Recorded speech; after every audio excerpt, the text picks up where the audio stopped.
Elderly inmates in Texas saying dangerously high temperatures at their prison constitute cruel and unusual punishment. So is this just a frivolous lawsuit, or do these guys actually have a point? You need air conditioning in Texas in the summer. Here to weigh in, we have tech and social media expert Frankie Arriola, radio host and author Wes Moss, and criminal defense attorney Keith Sullivan. So an interesting question, right? Do these guys deserve air conditioning in prison? I'm curious what the lawyer has to say about this. Keith, what do you think? I think what Texas thinks they're doing is they're preparing these guys for their ultimate demise. They're preparing them for hell. That's what they think they're doing. Well, they are in prison. I give these lawyers credit because not too many lawyers are falling over each other to go represent prisoners and inmates and whatnot, right? It's a surefire way to lose friends and be ostracized. But you've had 12 deaths. What are they waiting for? The 13th death? I mean, 120 degrees in the prison. The cots are so hot, the metal, that you can't touch them. You singe your skin. You sound like one of the good lawyers for these guys, right? Wes, you're the money guy, though.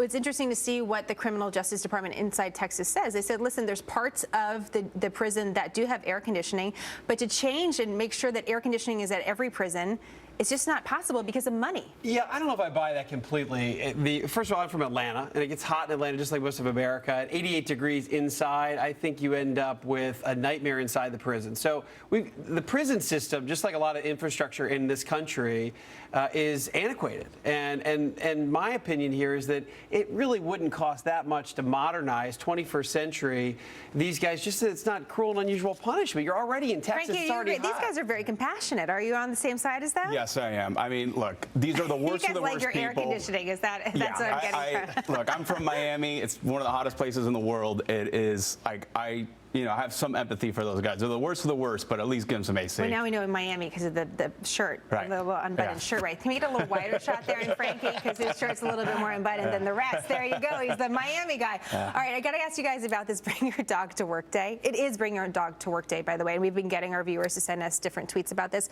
But seriously, I like dogs. I'm not a dog hater. But Frankie, Bring Your Dog to Work Day? I mean, what's next? I bring my dog to work all the time. Frankie? Yes, I do. What kind of dog is it? A French bulldog. His name's Napoleon. Okay, would you like to see a photo? We're going to need to get a photo of that. I mean, why isn't he on set? We should have had him on set. Wes, I mean, bring your dog. I'm the son of a veterinarian, and I'm. Oh my gosh, these guys! Hold on, now. I'm a dog lover, but he gets 2 strikes for compassion. I'm only going to get 1 because I love companionship. It leads to happiness. I've written about this in my book, but I think no dogs to work and no kids to work. Okay. They're both silly. So I don't agree with it. I think it's ridiculous. Bringing all the stories together, if you bring your dog to work, does that mean your office has to have air conditioning? You know what? In Texas, they probably have it for the dogs. But seriously, what do you think about this?